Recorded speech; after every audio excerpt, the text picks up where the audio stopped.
processo ele vai acontecer de pegar lactato e levar até ácido graxo se eu tiver um saldo energético alto. Então, eu posso utilizar de uma prescrição convencional de carboidrato com proteína, mas uma quantidade pequena. Porém, essa estratégia que a Catarina, né, ela colocou é uma estratégia interessante também, porque eu reduzo a quantidade de carboidrato que vai ser oferecido no pós-treino, mantenho ele num período catabólico ali imediato após o treino, e depois, mais à frente, eu vou recuperá-lo. Forneço proteínas para tentar atenuar o catabolismo proteico, né? Então, como saldo final, a gente vai ter um pouco mais de oxidação de lipídios. E uma coisa que a gente não pode esquecer é que o saldo diário dele tem que ser negativo.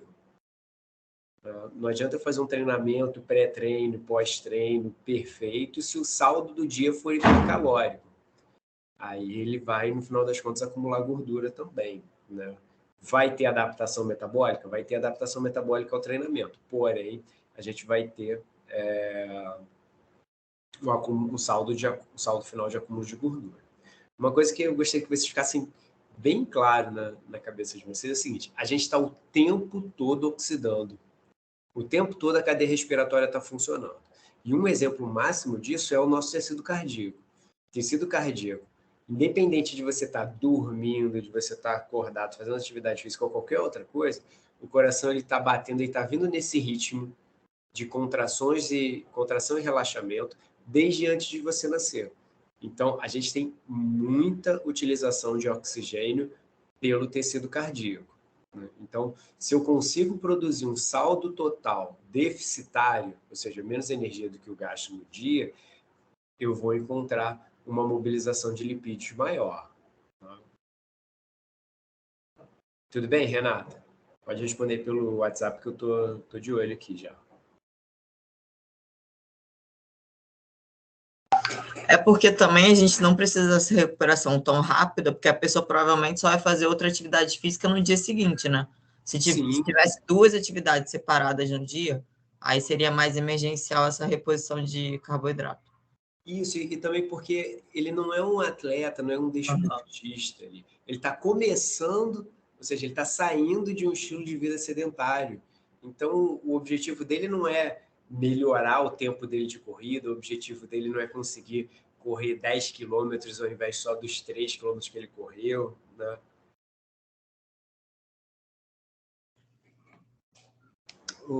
Márcia, é o link de sempre. Márcia, é o link de sempre. Eu coloquei no grupo do WhatsApp de novo o link, que é esse link aqui, é o primeiro do dia que eu mandei aqui, ó, às 10h19.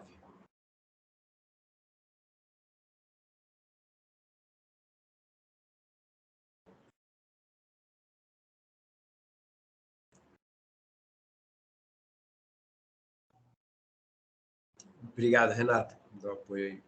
E a gordura a gente nunca coloca muito perto do treino, né? Assim, utilização de gordura. Fonte de gordura. Você está falando do pré-treino, é isso? Tanto pré quanto pós, né? Sim. Atraso de recuperação e digestão. Esse obeso sedentário, ele vai ter como saldo de dieta, assim, pensando de uma maneira bem tradicional. Tá? Ele vai ter uma dieta que é hipolipídica, mas não tão hipolipídica aí, vai ficar na casa de 15, 20% do VET de lipídios. Né? Claro que eu vou tentar ao máximo melhorar a qualidade dos lipídios que ele está consumindo. Né? Então, eu vou pensar em mono e poli.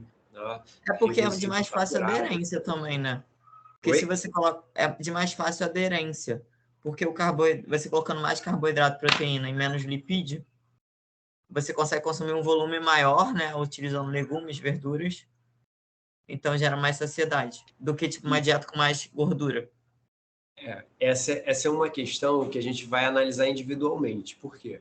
Usualmente, esse paciente ele não gosta muito desses vegetais que você está citando, que você está pensando. Né? Até porque se ele fizesse um consumo talvez um pouco mais equilibrado, uma dieta um pouco mais natural, talvez ele não estivesse nesse quadro de obesidade. Aí acaba que a coisa ela é muito sistêmica, né? Porque porque você vai pegando os diversos fatores, aí você pensa, pô, se esse fator fosse melhor, provavelmente o outro seria, e o outro, e o outro, e o outro, e aí o saldo final seria mais adequado, que é a maneira como a gente, de forma mais atual, trabalha com a obesidade, né? O ideal é você trabalhar com a obesidade de uma forma muito mais sistêmica. É claro que a gente, nessa disciplina, está vendo a parte da atividade física, mas se eu consigo promover uma mudança no ambiente obesogênico que ele se encontra, eu vou encontrar um resultado muito mais eficiente, né? E a atividade física ela pode ser o início para essa mudança de cenário, de ambiência, porque a gente vai influenciando uns aos outros que a gente convive, né? Quem está ao nosso redor. Então, quando você coloca esse indivíduo num outro ambiente, num ambiente em que ele encontre pessoas, por exemplo, eu tenho minhas questões sobre o CrossFit, mas o CrossFit funciona de uma forma bem interessante nessa parte lúdica, de você colocar a pessoa em contato com outras com o mesmo objetivo que o seu, né? Então, isso gera uma ambiência que favorece mais atividade física, que favorece uma qualidade de alimentação melhor, que favorece um estilo de vida mais adequado, né? Porque, por exemplo, no momento em que ele se encontra num grupo e ele se vê integrante desse grupo, motivado pelas mesmas coisas que as pessoas desse grupo, ele começa a ter relações sociais com essas pessoas que também vão, de certo modo, favorecer um estilo de vida mais saudável. Por exemplo, uma caminhada num outro momento, um outro estilo de atividade, ou talvez ele seja contagiado por alguém que, sei lá, que pedala ou que corre frequentemente ou que faz trilha. Então, a ideia é que a gente trabalhe com esse obeso hoje de uma forma a tentar mudar a ambiência dele. E, inclusive, trabalhando com os familiares, porque a gente está pensando aqui numa dieta hipolipídica, numa dieta com mais vegetais. Aí você imagina, por exemplo, um jovem universitário que está nessa condição de obesidade que mora com os pais. E epidemiologicamente existe uma relação familiar da obesidade. E aí você vê esse jovem tentando um almoço, por exemplo, com vegetais folhosos, com tubérculos, de uma forma diferente, e aí você vê o pai dessa família, por exemplo, comendo batata frita, carne empanada ou uma carne ultraprocessada, né? Então, isso, de certo modo, vai minando o pouco de força de vontade que talvez esse nosso paciente tenha. Então, a ideia é a gente abraçar a família, né? Vou contar uma história antes de eu começar a aula de hoje mesmo, né? Tem uma amiga nutricionista que ela trabalha especificamente com obesidade, e o olhar dela é esse olhar mais amplo para a família. Então, ela não atende pessoas, ela atende famílias, né? O objetivo dela é tudo esse.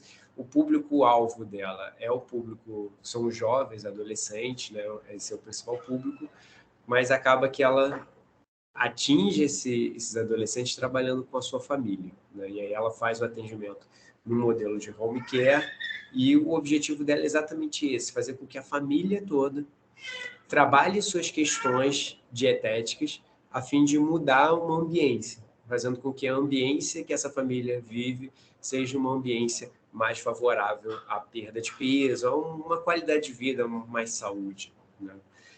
E os resultados são bem interessantes. Né? Porque se você não contagiar todo mundo ali, vai ser mais difícil para esse indivíduo obeso. Sem contar que a gente tem, por exemplo, saiu até divulguei aqui uma reportagem falando sobre as mudanças neurológicas do uso de alimentos ultraprocessados, né? A gente tem uma mudança de fato na forma com que o cérebro controla a fome e a saciedade, dependendo da qualidade dos alimentos que você consome. Então, esse processo é um processo que pode ser revertido, mas de uma forma lenta, não é um processo instantâneo. E a gente está falando de pelo menos umas 4 semanas para começar a mudar toda essa estrutura cerebral que foi remodulada com o consumo de produtos processados, né? Então, por isso que acaba que a gente tem muitos fatores envolvidos. Em relação à atividade física, a proposta é que a gente tenha uma dieta hipolipídica próxima ao treino, tanto em pré quanto em pós-treino, né? Não necessariamente eu vou utilizar de suplementos, mas eu vou utilizar desses conceitos que a gente está falando. Eu preciso de proteína de alto valor biológico, no caso do obeso, né? E eu preciso aproveitar esse período catabólico que é a atividade física. Então, postergar um pouco o pós-treino é interessante, oferecer carboidratos em uma quantidade menor, priorizar proteínas de alto valor biológico, talvez utilizar até mesmo um índice glicêmico baixo já no pós-treino, divergindo do que a gente vê para o alto rendimento. Para o alto rendimento, você pensa assim, não, pós-treino imediato, alto índice glicêmico, proteína de alto valor biológico. Já para esse paciente obeso, não, vou pensar, ó, vou atrasar um pouco mais esse pós-treino, a estratégia de utilizar só proteína inicialmente é interessante, depois utilizar talvez um carboidrato de baixo índice glicêmico, para fazer com que essa glicemia suba devagar e a gente consiga pegar esse lactato que está em excesso por conta da atividade aeróbica e utilizar ele para sintetizar glicose novamente, ao invés de retornar, ao invés de levá-lo a ácido graxo. Tranquilo? Pergunta, Catarina. Não, tá tranquilo, eu entendi. Entendi. Ju, eu vou fazer até agora, porque eu fico prometendo as coisas e depois eu não faço. Esse negócio que você falou da questão neurológica, você colocou o artigo no grupo? Eu vou passar agora Vou passar agora aqui, vou ver aqui no meu histórico.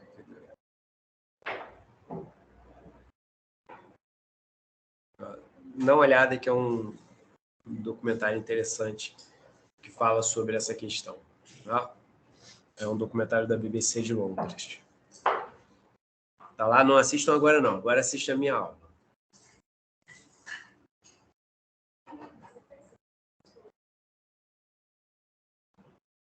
Deixa eu pegar aqui.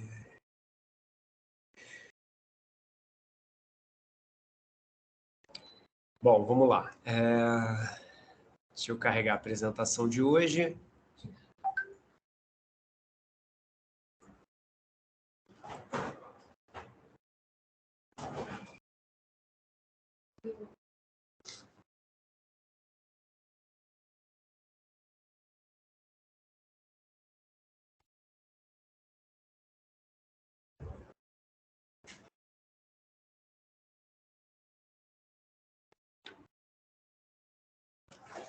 Vamos lá, hoje a gente está, como eu falei na aula passada, eu vou tentar otimizar aqui para a gente ganhar uma semana a mais para os nossos seminários lá no final. Tá? Então, vou dar prioridade para essa condição especial, que é a da semana que vem, que é de temperaturas elevadas. Então, a gente vai falar um pouco sobre overtraining hoje, tá? Mas o objetivo é focar nessa condição especial, que é a temperatura elevada, e falar também sobre hidratação. Bom, então a gente vai falar sobre hidratação de um modo geral e vamos falar depois sobre overtraining, se der tempo. Tá? Hoje eu preciso terminar meio-dia a aula com vocês, porque eu preciso ir para uma outra atividade. O pessoal da Barra já deve estar sabendo que a gente está na validação do curso, vai ter visita do MEC, tem uma série de atividades administrativas que a gente precisa fazer, e a Gisele já está me mandando mensagem aqui. Né? Então, por favor, alguém se liga no relógio aí, não me deixa passar de meio-dia. Tá? Bom, vamos começar falando sobre termorregulação. Então, como que a gente regula a nossa temperatura corporal? E a forma como a gente regula a temperatura do corpo, ela vai impactar bastante sobre o estado de hidratação e sobre o desempenho físico. Né? E também sobre uma outra questão que é um pouco mais subjetiva, que é a maneira como você se sente ao realizar a atividade física. Sabe aquele dia aquele dia de verão que está muito, muito, muito calor, e que alguém chega para você e fala assim, pô, vamos fazer uma corrida, você fala assim, o que correr nesse sol, com esse calor, você tá louco, não vou correr de jeito nenhum. Mas a pessoa chega para você e fala assim, pô, vamos na praia, vamos na piscina, vamos fazer alguma coisa ligada com água, aí você fala, pô, agora tá falando a minha língua. Não.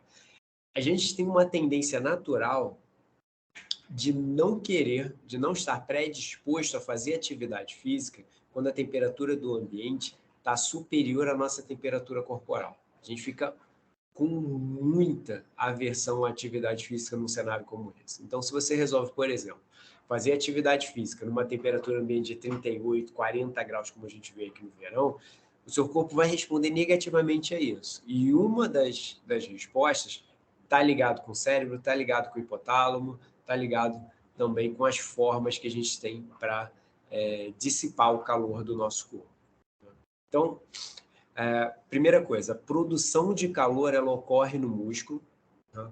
Com muita eficiência. Por que a produção ocorre com muita eficiência? Porque a conversão de energia contida nas moléculas para efeito de trabalho mesmo é muito pequena. A gente perde uma boa parte da energia potencialmente contida nos nutrientes estocados nas nossas células, tá? Como ondas de calor, como radiação, como calor, né? Então, a gente tem uma baixa eficiência metabólica para a execução de movimento, isso faz com que a produção de calor seja muito alta. Existe uma questão mecânica que está relacionada com o atrito dos feixes musculares. Então, quando você se movimenta, os músculos eles atritam entre si. Aí você vai falar assim, Sérgio, atrita a ponto de esquentar muito? Não a ponto de você esquentar e lesionar essa célula, mas o calor produzido ali por aquele atrito ele é significativo, tá? E é claro que existe bastante líquido intersticial que ajuda a reduzir esse efeito do atrito, que funciona como lubrificante também para os músculos. Mas existe produção de calor ali. A própria movimentação do corpo, quando você se movimenta, o movimento ele produz mais calor, principalmente se você está utilizando roupas que são inadequadas, e aí a gente já faz um gancho para os equipamentos, né? Por exemplo, você está correndo de kimono. A calça do kimono ela é grossa, ela é pesada, e ela vai atritando, produzindo calor conforme você vai se movimentando. Esse calor ele pode ser também obtido do meio. Daqui a pouco a gente vai falar um pouco mais sobre isso, tá? Mas o equipamento que eu utilizo também influencia.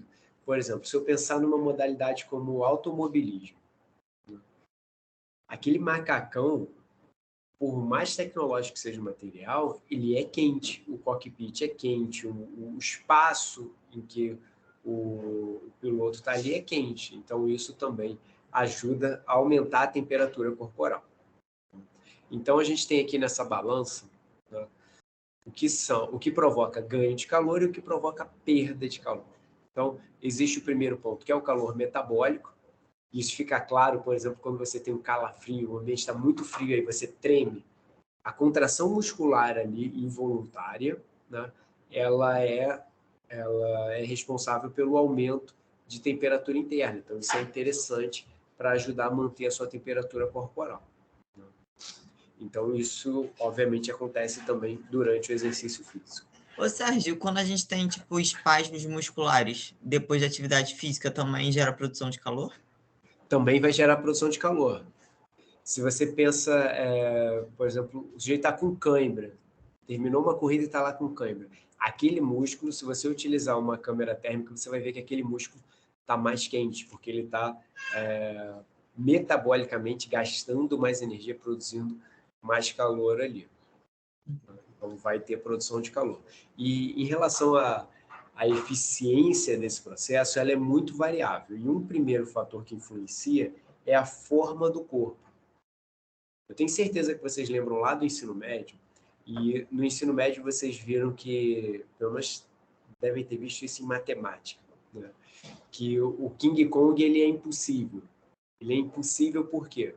Porque quando você aumenta, tá, uma figura geométrica, por exemplo, como um cubo, você dobra um dos lados, você triplica o aumento de volume. Então chega a um ponto em que a dissipação de calor fica muito difícil.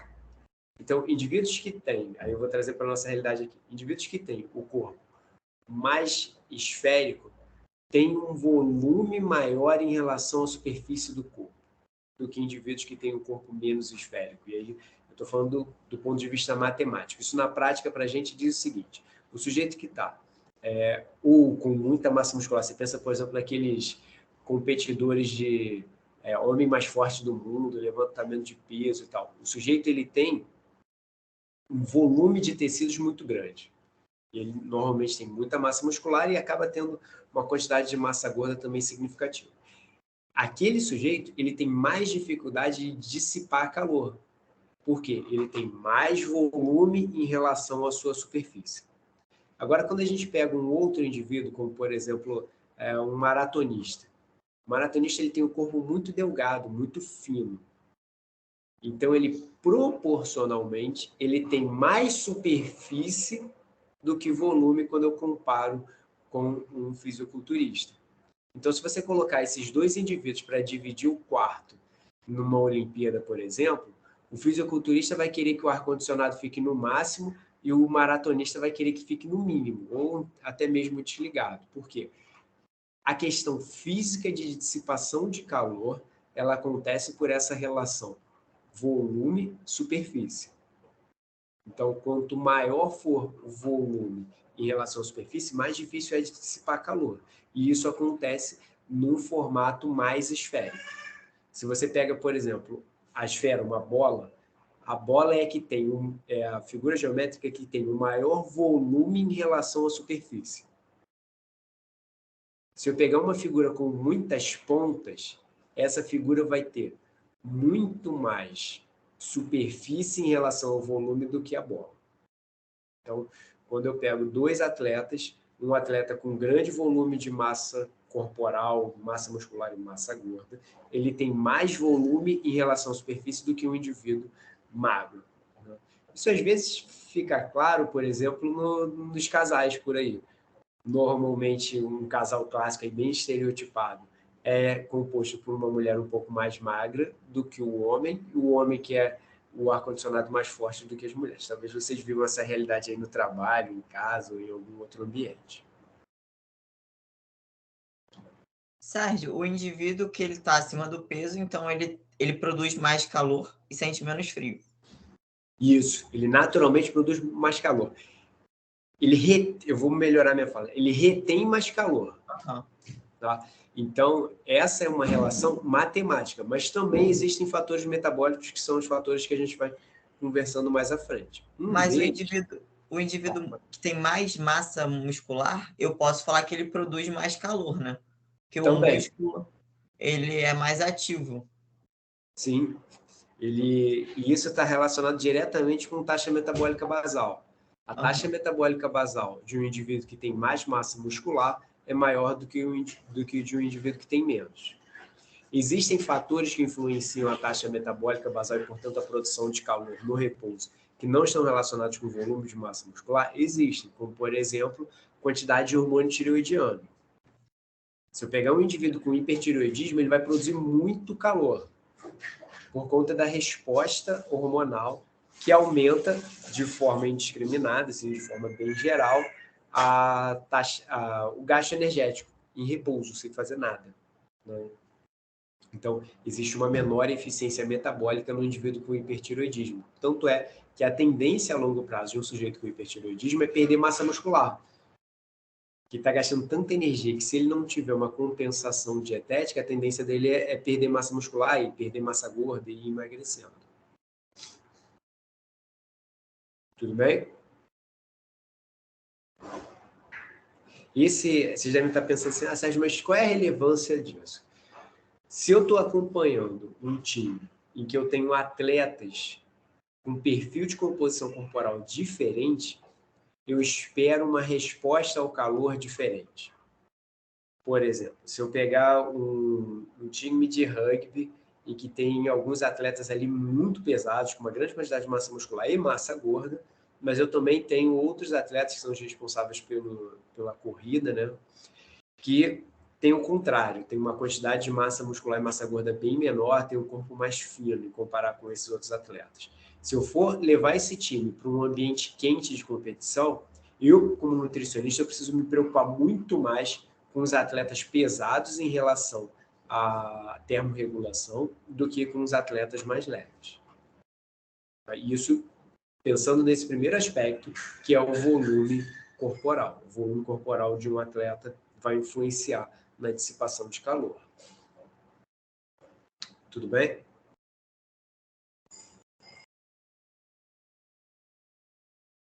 Vamos lá. Bom, primeira coisa que a gente precisa entender é que esse calor produzido durante a atividade física pela musculatura esquelética, ela está interna. Você tem, por exemplo, o quadríceps trabalhando, o centro do quadríceps está mais quente do que a superfície do quadríceps. Então, o sangue ele tem um papel importantíssimo. Tá? Ele vai pegar esse calor, por troca mesmo, tá? E vai levar esse calor até a superfície da pele. Ou seja, ele vai tirar esse calor do centro do corpo e vai levar para a periferia. A vasodilatação que o músculo tem durante o trabalho, durante o exercício, qualquer exercício, você pensa numa corrida, num levantamento de peso, numa partida de futebol, qualquer atividade física, você vai ter uma vasodilatação proporcional à carga de trabalho. Se você tiver uma carga de trabalho muito alta no músculo, vai ter mais sinalização de vasodilatação, como a gente viu na aula passada, quando a gente estava falando, por exemplo, de óxido nítrico. Então, esse indivíduo, ele vai ter o volume do músculo aumentado, local onde tem maior produção de calor, vai receber mais sangue. E esse sangue tem várias funções. Oxigenação, levar nutrientes, retirar ácido lático, por exemplo, mas também remover calor desse músculo. Então, ele remove o calor do músculo por um efeito físico, ou seja, o sangue passa por aquela região que está quente e depois vai para o coração, e do coração ele volta a ser distribuído pelo corpo. Não sei se vocês já repararam, mas quando você faz atividade física, sua pele fica vermelha. Sua pele sofre vasodilatação. Então, se você me ver fazendo atividade física, você vai ver, caraca, o Sérgio está com a cara toda vermelha, está com o pescoço vermelho, tudo vermelho. Por quê? Tem vasodilatação. Essa vasodilatação ela é controlada pelo sistema simpático. Então, se eu pratico atividade física, pedindo permissão para entrar na reunião, deixa eu ver aqui, peraí.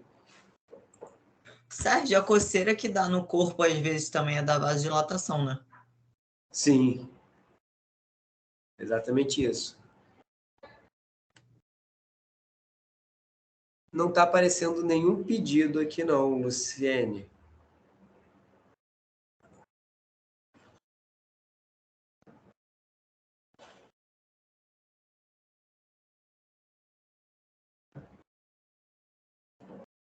Não está aparecendo nenhuma solicitação. Pede para elas. Luciene, acessa novamente aí e solicita para eu ver aqui, porque não está aparecendo para mim nenhuma solicitação, não. Ah, bom. Então, essa parte da vasodilatação, ela é resposta do sistema simpático. Então, você começa a fazer atividade física, tem um aumento de pressão sanguínea e também tem um aumento de vasodilatação.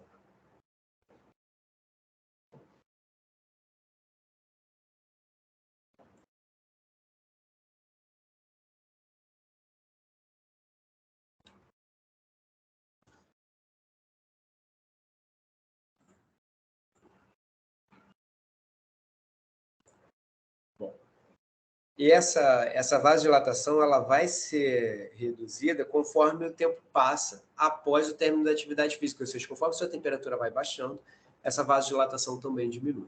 Essa vasodilatação da superfície do corpo da pele, ela ocorre independente de você fazer atividade física ou não. Basta você se expor a um ambiente quente. Então, se eu estiver num ambiente quente, mesmo sem fazer nada de atividade física, você vai observar um rubor na pele. Tá? Por quê? Porque a gente tem como forma de dissipação de calor a passagem do sangue pela superfície da pele. Então, que é a convecção. Então, a gente tem algumas formas de perder calor através da superfície da pele. A primeira delas é a condução, que é a troca de calor entre sólidos. Então, se você está, por exemplo, sentado num banco de madeira, você troca menos calor do que se você estiver sentado num banco de metal, por exemplo.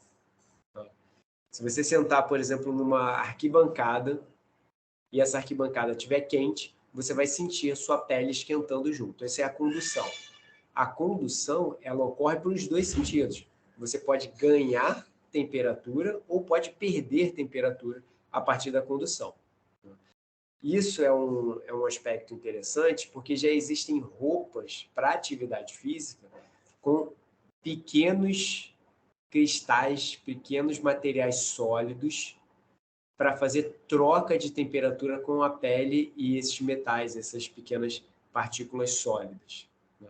E aí essas roupas super tecnológicas, como é que elas funcionam? Um dos fatores, um dos aspectos dela é o seguinte: o metal, o item sólido no meio da fibra, ela está em contato com a pele e por condução você consegue fazer a troca de calor entre esses dois sólidos, no caso a pele e esse material sólido que está na roupa.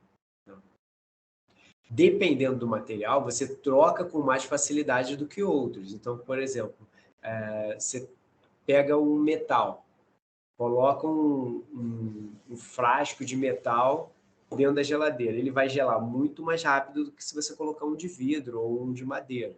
Então, a característica do material influencia na condução. Então, esse é o primeiro aspecto.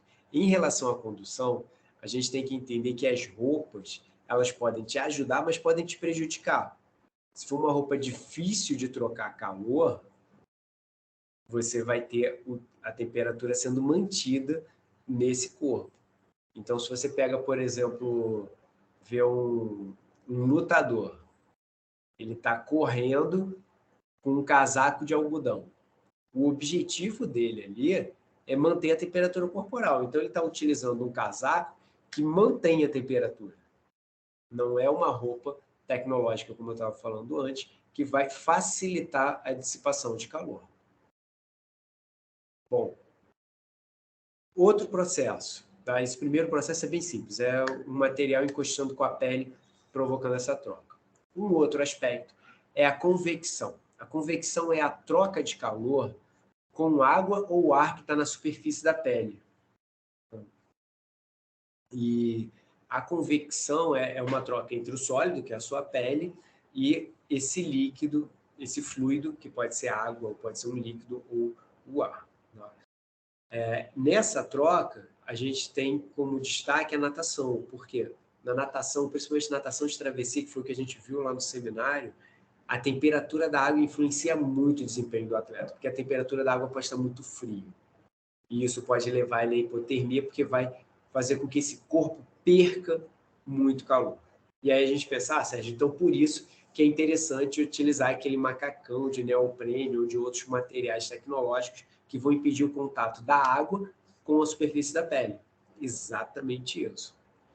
Se você pensar, por exemplo, num edredom.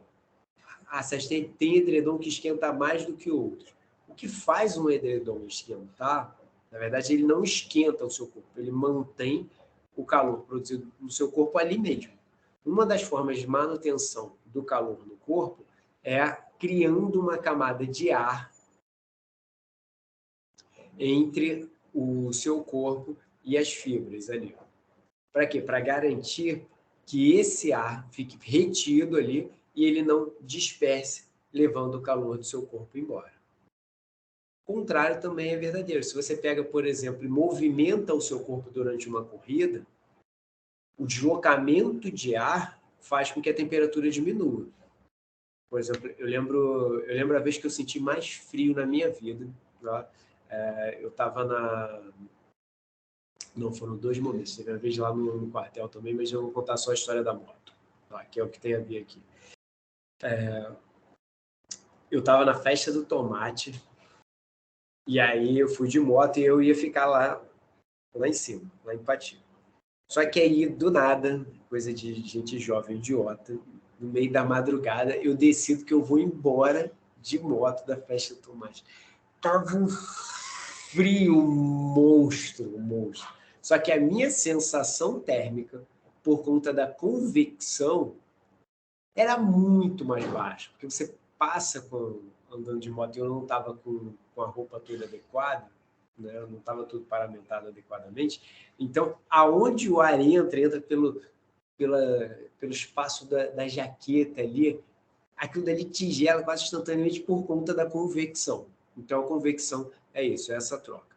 Quando eu tenho uma corrida, por exemplo, dependendo de como está o vento nessa corrida, por exemplo, uma prova de ciclismo, isso pode ser relevante não só por conta da pressão de deslocamento do ar, né, mas também por conta da troca. E alguns atletas eles sentem frio logo após o término da atividade física.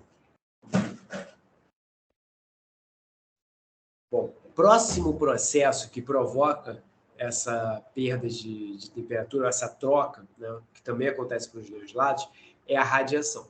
Tá? Essa radiação é a radiação por raios eletromagnéticos, que é o que aquelas câmeras térmicas observam. A gente produz calor e esse calor ele vai se dissipando. Ele vai se dissipando gradualmente. Depois eu vou pesquisar, que teve, já que o tema de hoje é documentário, né, teve um outro documentário que eu assisti sobre o homem Neandertal e o Homo sapiens. Né? O Homo Neandertal ele conseguia reter muito mais calor no seu corpo do que o Homo sapiens, e acreditam que por isso o Neandertal conseguia viver nas regiões mais frias do globo, principalmente lá no norte da Europa. Então, essa característica é uma característica física do corpo, ou seja, de produzir raios eletromagnéticos que vão dissipando o calor. Então, toda vez que você tem o corpo, seja no repouso ou em atividade física, você vai ter uma certa quantidade de calor sendo disperso dessa forma. Né? E, novamente, está ligado com a superfície. Se você tem proporcionalmente mais superfície no corpo, você vai ter mais dissipação de calor por esse processo. Bom, mas o que é de importante para a gente da nutrição aqui é a transpiração. Tá? E essa transpiração, ela provoca a redução de temperatura por conta da evaporação do suor. Então, se eu conseguir colocar uma quantidade, um filme, uma camada extremamente fina de água sobre a superfície da pele, essa água ela vai evaporar e, evaporando, eu vou reduzir a temperatura da superfície da pele. O sangue, ao passar por essa região, como a gente vê aqui na imagem, ele vai reduzir a sua temperatura e quando ele retornar para o coração e para as partes mais internas do corpo, ele vai levar essa temperatura mais baixa para a região interna. Então, essa troca ela ocorre da pele com a evaporação, com a água que está saindo, né, com a água que está passando para o estado gasoso, e com o sangue que está fluindo pela pele para levar essa temperatura mais baixa para as outras partes do corpo. Essa água ela pode sair na superfície da pele diretamente ou, que é a principal forma, pelas glândulas sudoríparas. Como é que funciona uma glândula sudorípara? Vamos lá, vou mostrar a imagem aqui. Como é que ela vai funcionar? A gente tem a fase de secreção e depois a gente tem no ducto a absorção. E o resultado final do suor sai nos poros lá na superfície da epiderme. Aí você vai falar assim, Sérgio, olha para essa imagem, me lembra o néfron. Me lembra a formação de urina. A gente tem uma fase de secreção, né? E depois a gente tem reabsorção. Né? É exatamente assim que acontece. O princípio é exatamente o mesmo. Né? Para eu produzir o suor, a primeira etapa eu preciso de secreção. E para fazer essa secreção, eu preciso de bomba de sódio. Eu jogo o sódio para fora, a água vai atrás. Depois eu vou recaptar uma parte desse sódio, fazendo com que o produto final, suor, tenha uma concentração de sódio um pouco mais baixa. O teor de sódio no suor, ele é variável e não é fixo ao longo da sua vida, a gente consegue modificar essa composição. Não. O saldo de transpiração necessário, somente se eu analisar do ponto de vista físico, seria de 1 litro por hora durante uma corrida com uma maratona. Tá? Só que a eficiência do processo de evaporação não é muito alta. A gente tem uma perda de suor, que é o suor que está pingando, é o suor que é produzido em excesso e forma uma camada de água muito grande. A gente tem uma parte do suor que é reabsorvida pela nossa pele. Por exemplo, quando você está correndo, está transpirando muito, uma parte desse suor cai no seu olho, uma parte desse suor pode cair na sua boca, uma parte desse suor cai do seu corpo, fica retido na roupa, dependendo da roupa que você tiver, pode reter mais ou menos líquido, né? Então, na prática, é necessário 2 litros de suor por hora numa corrida de maratona. Então, se a maratona demora 2 horas, 2 horas e meia, a gente espera uma transpiração em torno de 4, 5 litros. Ah, Sérgio, mas se for um sujeito que é amador, ele vai fazer essa maratona em 4 horas. Legal, então a gente vai proporcionalmente perdendo mais líquido. Então, a quantidade de líquido que eu perco, ela é proporcional à temperatura do ambiente, ela é proporcional à minha capacidade de transpiração, de dissipação de calor, mas ela é proporcional também à velocidade, à intensidade da contração muscular que eu estou promovendo. Um maratonista produz muito calor porque ele está executando muito trabalho, mas ele também dissipa muito calor. Então, acaba que a necessidade de transpiração de um atleta profissional como um maratonista é menor do que um corredor de final de semana, mesmo eles correndo numa velocidade diferente, porque a eficiência de troca térmica é muito maior no maratonista do que num corredor usual. Por exemplo, se eu sair correndo, eu vou transpirar muito mais do que um maratonista correndo junto comigo, exatamente da mesma forma. Se eu colocar um maratonista para correr junto comigo, eu vou transpirar mais do que ele. Aí você vai falar assim, Sérgio, mas isso tem influência pela adaptação à temperatura ambiente? Também. Se você está bem adaptado àquele clima, se você está aclimatado, você consegue produzir menos suor e um suor com uma concentração de sódio menor. Olha que interessante. Esse processo de produção de suor em que eu jogo o sódio para a luz do canalículo e depois reabsorvo esse sódio, ele é mais eficiente na pessoa que está mais bem aclimatada. Se eu pegar, por exemplo, um jovem, tá, criado num ambiente em que ele se expõe ao calor. Então, por exemplo, estou no Rio de Janeiro, vou pegar 2 sujeitos. Um sujeito, ele, por diversas questões, ele está numa região do Rio de Janeiro mais quente, ele não tem acesso a ar-condicionado, coisas tipo. Ele está lá em Bangu, por exemplo, ele é criado num ambiente muito mais quente. Se eu pegar um outro jovem, também do Rio de Janeiro, mas criado numa outra região, por exemplo, esse garoto está sendo criado lá no Alto da Boa Vista, que é sempre os recordes mais baixos de temperatura do Rio de Janeiro, e Bangu tem os recordes da temperatura mais alta. Se eu pegar esses 2 jovens, mesmo eles tendo a mesma composição corporal, a concentração de sódio e o volume total de suor que eles produzem é diferente se eu colocar os 2 para correr, por exemplo, no aterro do Flamengo, uma posição que é mais equilibrada entre esses 2 extremos. Por quê?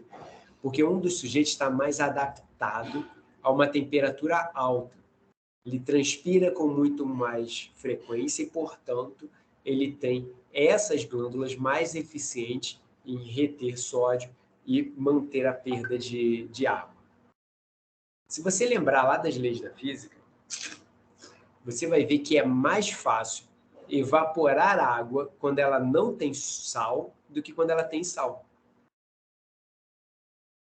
Então, a mesma coisa vale, por exemplo, para ferver. Se você vai ferver uma água com sal, você vai precisar de mais temperatura, mais calor, do que ferver uma água sem sal. E a mesma coisa vale para a transpiração. Então, a transpiração ela pode ser mais eficiente se você tem uma concentração de sódio menor.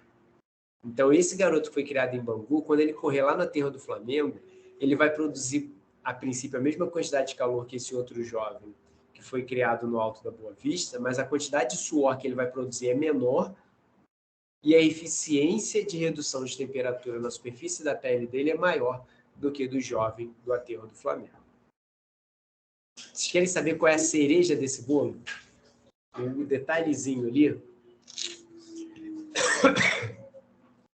Se esse jovem lá do Alto da Boa Vista tiver o corpo todo tatuado, o que vai acontecer?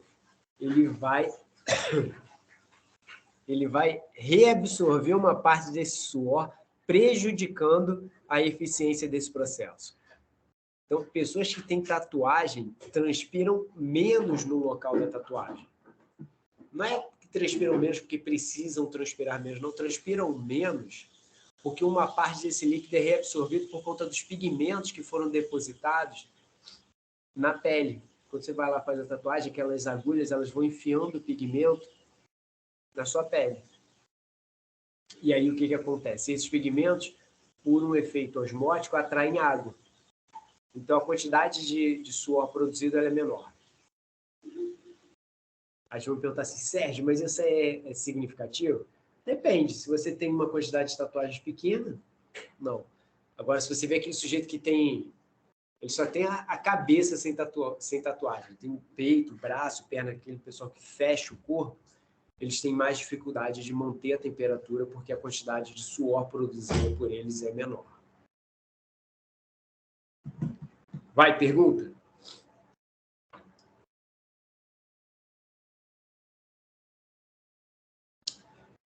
Tranquilo? Essa é aqui.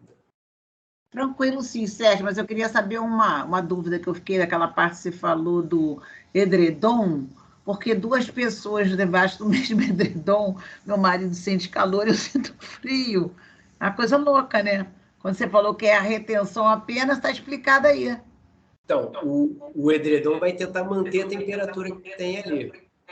Mas de cada um. Por isso que um sente calor e outro não, né? O corpo dele mantém mais calor do que o seu. Presumo que ele tenha uma massa corporal maior, um volume maior do que o seu. Então, ele produz mais calor e não dissipa esse calor com tanta eficiência quanto você. Resultado, ele sente mais calor no mesmo ambiente que você. Mas ele até é corredor. E como é que a pessoa dissipa esse calor? Não dissipa o calor sendo correndo? Essas coisas dissipa mais, né? Dissipa durante a atividade por conta da transpiração. Sim. Estranho isso. Meu filho também é calorento, mas também é maratonista, mas meu filho também é calorento. Estranhíssimo. Então, isso também tem relação com a quantidade de hormônios, principalmente os hormônios como o T3 e T4. Sim. Então, a variação hormonal também influencia nessa sensação e produção de calor. E isso fica claro quando a gente fala dos fogachos comuns à menopausa. Menopausa, é. A mulher menopausada, ela relata ondas de calor, ela sente repentinamente mais calor. Por quê? Ondas apenas, as ondas poderiam esquentar. Ondas, apenas ondas. Esse é o relato técnico da coisa. Né? Eu lembro quando a minha mãe estava na menopausa, meu Deus do céu, ela reclamava o tempo todo. Né?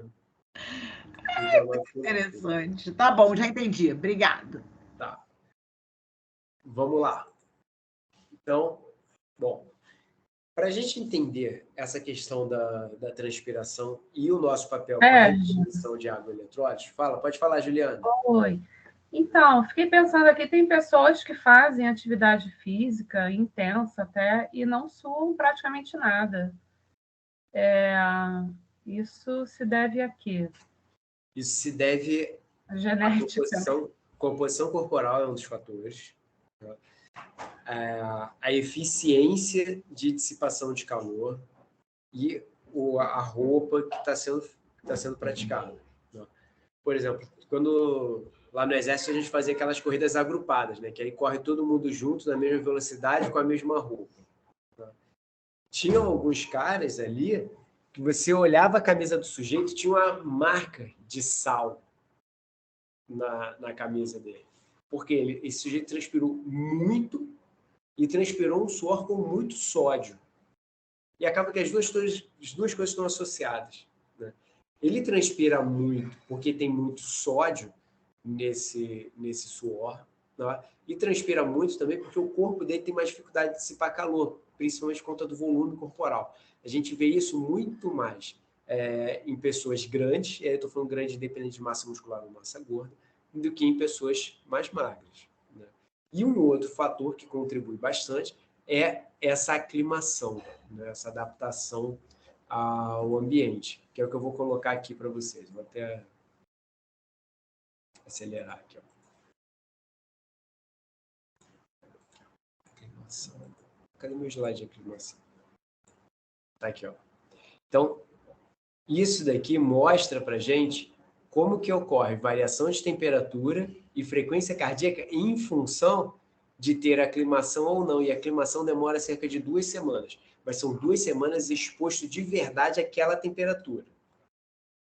Porque, por exemplo, se eu saio daqui, eu vou fazer uma corrida lá no Quênia. Legal, um ambiente quente pra caramba. Mas eu chego lá, fico o tempo todo no ar-condicionado, não vai ter aclimação nenhuma. Aclimação ou aclimatação. Tá? Então, eu não vou me adaptar a essa temperatura ambiente. Eu preciso de verdade me expor ao calor durante cerca de 2 semanas, aquela temperatura ambiente alta, para me adaptar. Quando isso acontecer, qual vai ser a repercussão para mim? Uma das repercussões vai ser produzir um suor com uma concentração de sódio mais baixa, vai perder mais água. Tá? Essa água que tem menos sódio, ela evapora com mais eficiência, então eu reduzo a temperatura do meu corpo com mais eficiência. E aí eu vou observando repercussões de volume sanguíneo, de temperatura corporal, de uma série de fatores. Então, por exemplo, aqui nesse gráfico, a gente vê temperatura retal em função do tempo de exercício em indivíduos sem aclimatação e com aclimatação. No início, a temperatura deles é praticamente a mesma, conforme o exercício vai seguindo. Tá? Desculpa. O que acontece? A temperatura do sujeito sem aclimatação sobe expressivamente em relação do indivíduo bem aclimatado. Então, essa diferença aqui se dá simplesmente pelo grau de adaptação a esse ambiente muito quente. Partindo do princípio que a composição corporal deles é similar, e a roupa e as condições de treino também. Um outro aspecto que contribui aqui, né, que a gente observa por conta dessa aclimação, é a frequência cardíaca. Tá? A frequência cardíaca sobe mais se você está menos adaptado àquela atividade e àquela ambiência. Aquela ambiência. Se é um ambiente mais quente do que você está acostumado, a sua frequência cardíaca ela vai subir muito, muito mais. Você vai precisar fazer com que o sangue se desloque muito mais. E conforme você vai perdendo proporcionalmente mais água e vai desidratando, você precisa compensar isso porque o volume de sangue que o músculo demanda para a atividade física é o mesmo. Então, você precisa mandar mais sangue. Para mandar mais sangue, você vai precisar aumentar mais a frequência cardíaca. Então, essa atividade física se torna menos prazerosa por conta dessa baixa aclimatação. Tá? Renata está pedindo para eu repetir essa parte inicial aqui de temperatura, correto? Ela sobe mais se não tiver adaptado. Aqui, ó. O gráfico azul é sem aclimatação. Então, a temperatura ela vai subir mais. Durante o exercício, coloquei o pessoal para correr. Pensa lá naquela corrida agrupada lá do quartel. O pessoal correndo junto. Exatamente na mesma velocidade. Só que ali no meio tem um militar que veio do sul, acabou de chegar. Não passou por esse período de adaptação à temperatura do Rio de Janeiro. O que vai acontecer com ele? A temperatura dele vai subir mais do que a de outras pessoas, porque a eficiência do suor é diferente. A eficiência dele de dissipar calor é menor. Então, a temperatura dele vai subir mais. Junto com isso, eu vou ter mais desidratação. Se está desidratando mais, a frequência cardíaca vai subir mais para poder compensar essa queda de volume sanguíneo. Como resultado, a frequência cardíaca dele sobe mais, ele desidrata mais, para ele é mais desconfortável fazer essa atividade física. Tudo bem, Renata?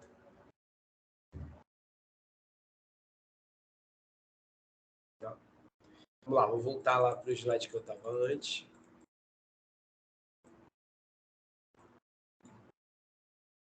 Bom, então, essa troca de calor ela vai acontecer com mais ou menos eficiência dependendo de todos esses fatores, né? Fatores ligados, por exemplo, à roupa, ao ambiente, à adaptação a esse ambiente, né? Pegando esse ganchinho sobre roupas, a gente tem algumas roupas que são bem especiais, pensando no desporto, né?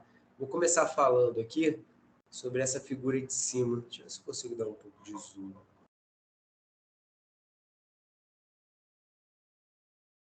Não dá para dar zoom. Então, ó, eu não vou fazer a propaganda do fabricante, só vou botar as características dessa roupa, tá? Então, ela tem pequenos minerais que ajudam na troca de calor por contato, né? Existe uma dissipação do líquido com mais eficiência entre as fibras, favorecendo mais evaporação. Se evapora com mais facilidade, vai reduzir a temperatura das fibras e um maior fluxo de ar dentro da malha. Então, se tem mais fluxo de ar dentro da malha, eu tenho mais convecção.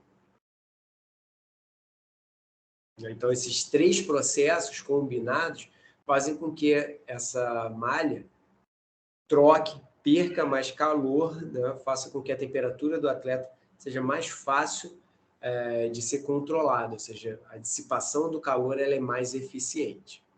No outro lado da moeda, a gente tem o kimono. O kimono evoluiu muito pouco tecnologicamente, né? E o que a gente tem é uma roupa que não ajuda na dissipação do calor. Então, vocês vão encontrar alguns atletas desidratando, né, ou tendendo a desidratar por conta da temperatura do ambiente combinado à utilização do kimono. Existem outras roupas, que são essas roupas de baixo aqui, que não estão ligadas necessariamente com termorregulação, mas que promovem algum efeito especial para a atividade física. A gente tem aqueles super macacões de natação, que tem fibras que remetem à pele de um tubarão, que em alguns locais a água se desloca com mais facilidade, em outros, ao contrário, para ajudar na natação, né? A gente tem roupas como essa daqui do futebol, que ajudam nessa questão de atrito das partes do corpo. Essa roupa ela se modela exatamente ao corpo, fazendo com que o atrito seja mínimo, e isso dá mais eficiência ao deslocamento, né?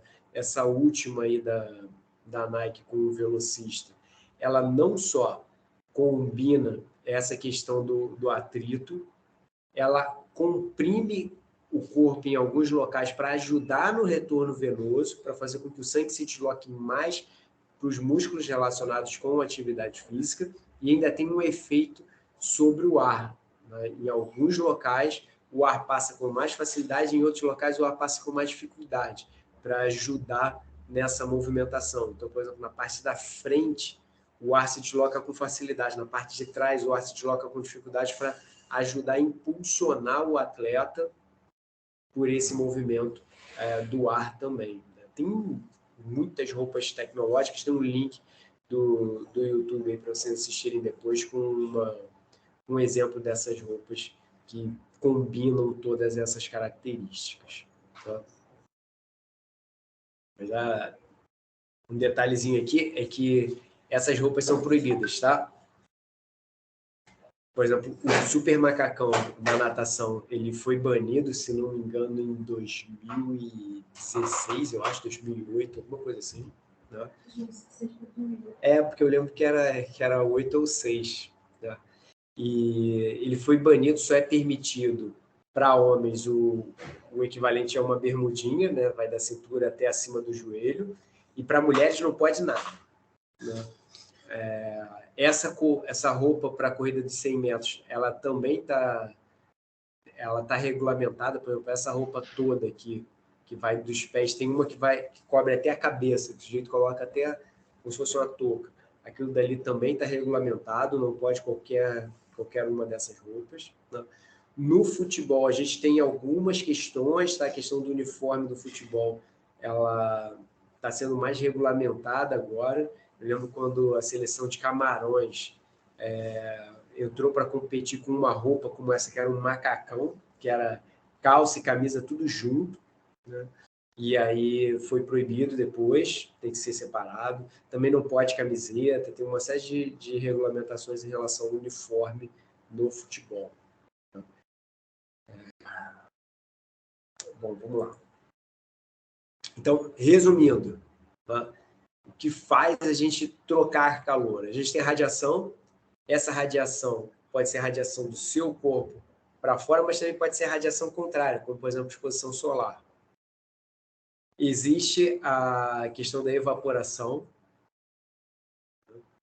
que é para fazer com que essa água que está na superfície do corpo evapore, e evaporando ela vai reduzir a temperatura corporal. Cabendo aqui uma observação interessante, que é a seguinte: se o ambiente estiver muito úmido, o suor evapora com mais dificuldade. Então, por exemplo, existe uma corrida que se chama Jungle Marathon. A galera vai correr no meio da floresta. Aí vai lá para a floresta amazônica e vai correr. Essa corrida na floresta amazônica é um problema em relação à hidratação, porque o sujeito transpira, mas o suor não evapora. Então, como resposta, ele transpira mais ainda. E aí a evaporação fica mais difícil, porque a camada de suor fica muito grossa sobre a pele. E aí a evaporação é muito difícil, por quê? Porque o ambiente é muito úmido. E aí ele tem dificuldade de evaporar esse líquido. Se eu colocar num ambiente contrário, por exemplo, você vai para um ambiente frio e seco, o suor evapora com muita eficiência. Então, por exemplo, você está correndo no ar-condicionado.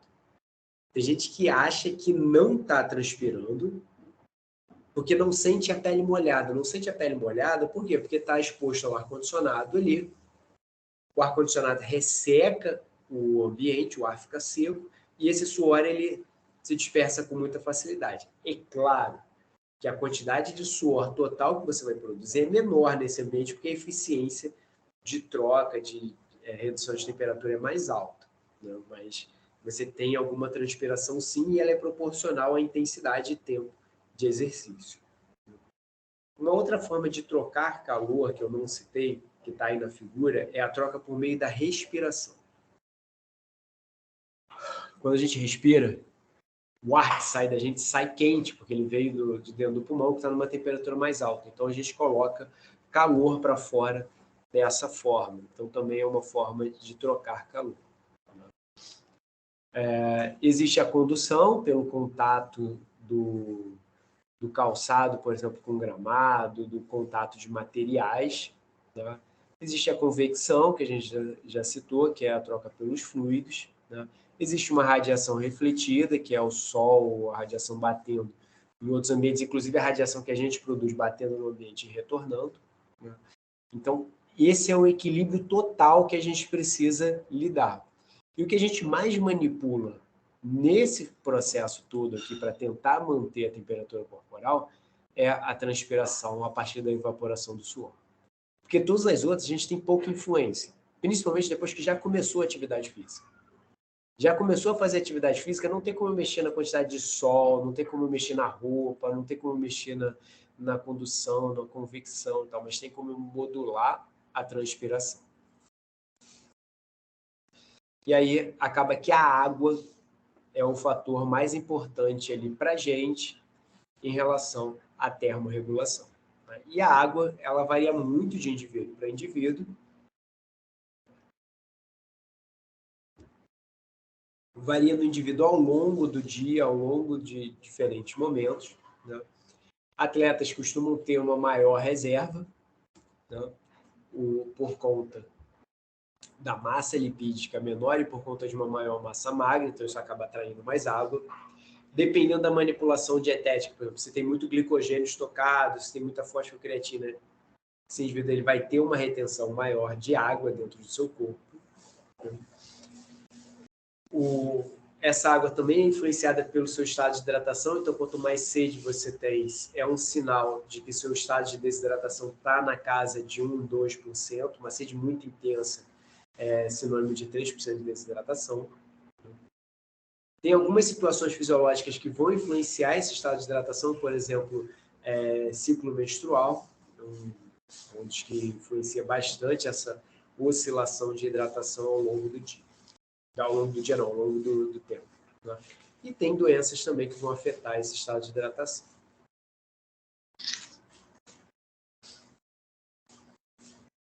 a composição de água no corpo, ela varia de acordo com a idade. Então, por exemplo, aqui tem, ó, nessa figura, que é uma figura que eu gosto bastante, provavelmente mostrei lá em fisiologia para vocês. Gordura e sólidos secos é o que está em amarelo, na parte de cima. Água intracelular e água extracelular. Notem que a proporção é diferente em homens e mulheres e é diferente ao longo do crescimento. Então, bebês, crianças e idosos também têm uma quantidade de água intracelular menor. Aí você vai falar assim, Sérgio, mas faz diferença essa água intra ou extracelular? Vamos pensar aqui. Para transpirar, eu preciso que a água saia da superfície da minha pele, saia e fique na superfície da minha pele e evapore. Para ela chegar até lá, ela precisa sair da glândula sudorípara ou ir passando por osmose ao longo dos tecidos. Para a água ir parar na glândula sudorípara, ela precisa estar no meio, normalmente trazida pelo sangue. Então, se eu tenho uma quantidade maior de água extracelular, fica mais fácil perder água do corpo.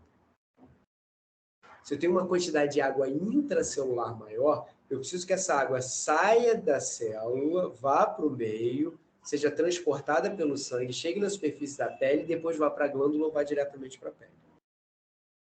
Então, se eu tenho mais água intracelular, eu consigo preservar mais essa água, eu consigo reter mais água no meu corpo. Agora, se eu tenho mais água extracelular, está mais fácil perder essa água. Porque ela já está algumas etapas à frente para ser perdida pela transpiração, pela evaporação. Então, um indivíduo idoso e uma criança tem mais chance de desidratação do que um indivíduo adulto. Seguindo essa mesma lógica, homens e mulheres têm alguma diferença? Tem. O homem costuma acumular mais água intracelular do que a mulher. Então, isso faz com que ele tenha uma chance de desidratação menor do que a mulher. Mas os valores são muito próximos, então, na prática, é bem indiferente. O que vai contar é muito mais a concentração de suor, a exposição ao calor, a outros aspectos, do que a quantidade de água intracelular. Mas para idosos e para crianças, essa quantidade de água extracelular maior, ela é significativamente maior e, portanto, ela favorece mais a desidratação. Então, Sérgio, estou acompanhando futebol. Galera adolescente, criança na peneira do futebol. Eu preciso ter muito mais preocupação com a desidratação desse jovem do que se eu estivesse acompanhando uma partida de adultos.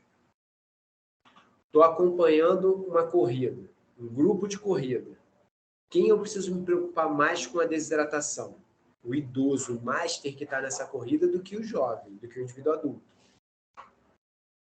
Então, em relação à hidratação, minha preocupação maior vai ser idosos, depois crianças, adolescentes e adultos. Os adultos é que eu vou me preocupar menos. Se eu tiver homem e mulher, eu vou me preocupar mais com a mulher do que com o homem, mas a diferença ela é bem desprezível. Tá? Tudo bem isso daqui?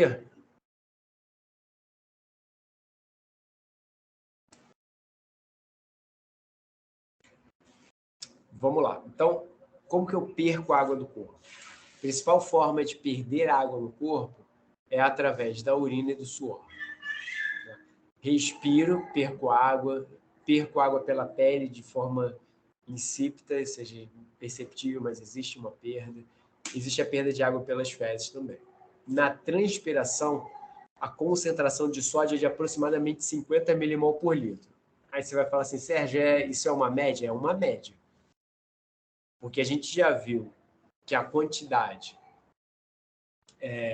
de sódio no suor varia de acordo com a aclimatação. Se você está bem aclimatado ali, você vai ter uma concentração de sódio menor. E é o que a gente vê aqui na tabela. Não sei se vocês conseguem ver aí, mas homens não treinados, 90 milimol de sódio por litro. Homens treinados, 35. Mulheres não treinadas, 105, e mulheres treinadas, 62. Então, Existe uma perda de sódio maior em mulheres do que em homens? Existe. Então, lembra daquela minha escala de prioridade em relação à desidratação? O homem é o que tem a menor. Antes do homem vem a mulher, mas o valor não é tão distante assim. Tá? Mas se você olhar para treinado e não treinado, eu posso ter, por exemplo, um homem não treinado que perde mais sódio do que uma mulher treinada. Tá? Então, existe essa oscilação entre pessoas? Existe. Né? E existe essa oscilação também ao longo da sua vida e de acordo com a sua adaptação no ambiente. Aí aqui a gente tem a quantidade de cloro, que normalmente é proporcional à quantidade de sódio, e a gente tem a quantidade de potássio. Olha só o potássio. O potássio praticamente não muda. Então, quando eu penso no repositor hidroeletrolítico, o repositor hidroeletrolítico ele deve conter principalmente sódio. Pode conter potássio também? Pode. Mas a minha prioridade máxima é o sódio. Então, vou falar de uma situação assim bem carente. Você está lá, por exemplo, quando eu acompanhava o futebol lá na Vila Olímpica. A galera não tinha muito acesso a estratégias nutricionais mais sofisticadas. Então, o que eu tinha que fazer? Eu tinha que priorizar algumas coisas. O que era prioridade para eles ali do futebol e principalmente daqueles jovens que jogavam futebol de campo? Tinha uma galera do futebol de salão, mas tinha uma galera do futebol de campo, que aumenta mais ainda a desidratação por causa da exposição direta ao sol e à radiação. A minha preocupação é que eles consumissem sódio e consumissem água, porque a tendência deles era só consumir água. E se você deixar o jovem ele só beber água e não consumir sódio junto, ele perde sódio e água no suor, mas só repõe água. Resultado, ele tem uma hiponatremia. O sangue dele fica muito diluído. Porque o sódio está indo embora, eu só estou repondo água. Então, isso também provoca queda de desempenho físico. Como que eu posso aportar o sódio? Nessa situação, a gente usava biscoito creme cracker. Biscoito creme cracker. Tem sódio? Tem. Tem carboidrato de alto índice glicêmico? Tem. Tem gordura também? Sim. Não estou falando que é o melhor alimento, mas nesse cenário era o que a gente conseguia com facilidade. Fala, Luciene. Professor, esse cenário que o senhor falou do futebol, meu filho passou por isso. Como já falei aqui outras vezes, né? Ele treina em clube, ele é goleiro, e ele teve uma desidratação muito séria da língua dele ficar áspera, porque ele joga, né, em campo, o calor do Rio de Janeiro, ele joga de manhã bem cedinho, mas acontece que mesmo assim é muito quente, e ele ficou muito mal de desidratação. Eu não acreditei, porque foi muito rápido. Foi muito rápido. E o goleiro, normalmente, ele usa aquela camisa de manga comprida que também prejudica nessa termorregulação quando não é uma camisa dessas tecnológicas que a gente já viu, né? Exatamente, exatamente. E fazer o treino com uma camisa de manga curta, a bola, eles falam que escorrega, que não é bom. Sim. Então, é bem complicado. E já usando até como dica aí para você, quando a criança só bebe água, também é prejudicial. Eu preciso aportar o sódio também, né? Uhum. Então, o ideal seria um repositor hidroeletrolítico? Sim. Mas eu posso contornar através dessa combinação de água e alimento que contém sódio. E aí, no caso lá, a gente usava o creme cracker, que é bem barato, entendeu? Sim. Tem alguns corredores que utilizam pastilhas de sódio. É um comprimidozinho de sal. Aquilo dali é um problema. Porque se não tiver bem controlado, você pode dar um tiro no pé. Sair de uma hiponatremia, que seria só beber água, né? E partir para uma hipernatremia, porque a quantidade de sódio, talvez, se não for bem calculado, vai ser muito alta. E como a gente já viu, a quantidade de sódio que tem no solo varia muito de indivíduo para indivíduo. Pegar os extremos aqui. Um homem treinado, 35. Uma mulher não treinada, 105. Concentração de sódio é muito distante. E, às vezes, no mesmo time, também tem as características genéticas, tá? A gente vai encontrar esse cenário de uma pessoa transpirando de ficar com a pele salgada, você vê o sódio, né, o sal na superfície da pele depois que acaba o treino, e outra pessoa que não, transpirando inclusive pouco. Tá? Fala, Luciene. O professor, só tomar, por exemplo, Gatorade ou água de coco é suficiente? Porque essas pausas, por exemplo, para comer um biscoito creme cracker, ele não teria. Só para tomar líquido. É eficiente? Vale a pena fazer isso? Sim, vale a pena sim. Tem uma outra pergunta da Renata também, que é basicamente a mesma. O Gatorade seria uma boa estratégia para criança? Sim. E aí, aí você fala assim, Sérgio, mas isso é só para adulto. Não, o Gatorade, na verdade, é um Pedialyte. A composição básica do Gatorade, do Pedialyte e do soro é muito parecida. Se você pegar aquele soro caseiro, o pessoal mais velho vai lembrar. O que é o soro caseiro? É água, sal e açúcar. Né? Lembro que antigamente, né, o posto de saúde até distribuía uma colher medida de plástico que de um lado tinha uma parte para colocar sal e do outro lado para colocar açúcar. Né? E aí você colocava uma parte de sal, uma parte de açúcar para 1 litro de água. Né? Fazia o seu soro caseiro. O soro caseiro, o Gatorade, é basicamente a mesma coisa. Então, indo para um outro extremo, você está acompanhando uma criança com diarreia, vômito, com uma toxinfecção alimentar.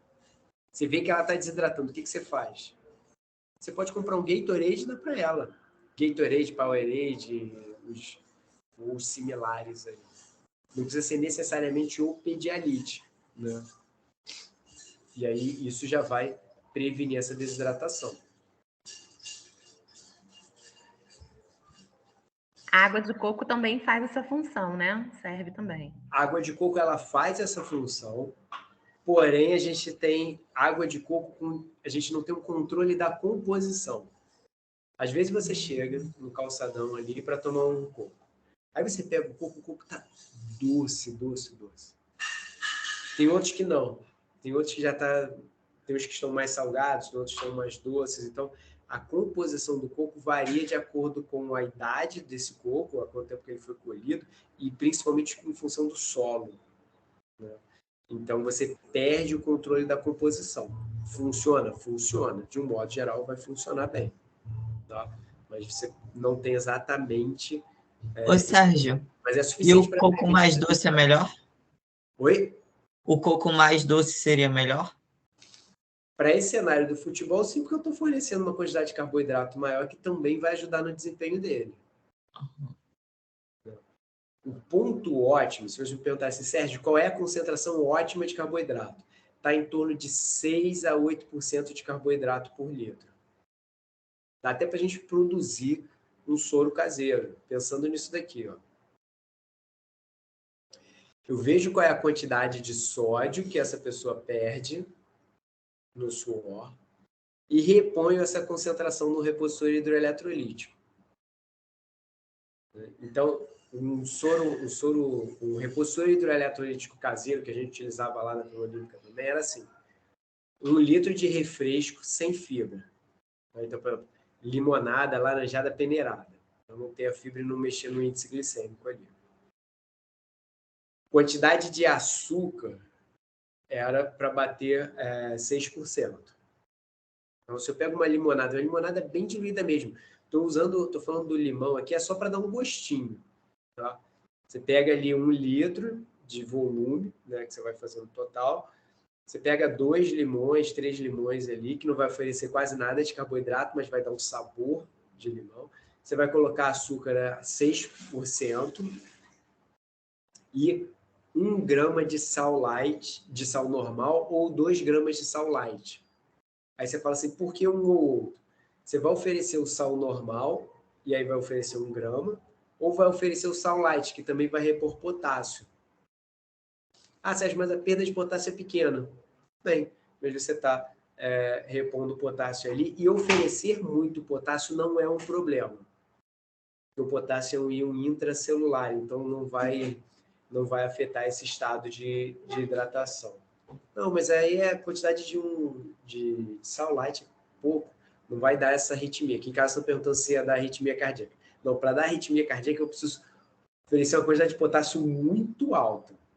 Ou o sujeito não consegue lidar com esse excesso de potássio, que é o caso de quem tem problema renal. Então, se tiver problema renal, não dou um sal light, né, uma insuficiência renal crônica, mas é difícil de encontrar um sujeito com insuficiência renal crônica que vai se expor a uma atividade física que possa levá-lo à desidratação. Professor, desculpa, essa receitinha que o senhor está dando no caso, um repositor?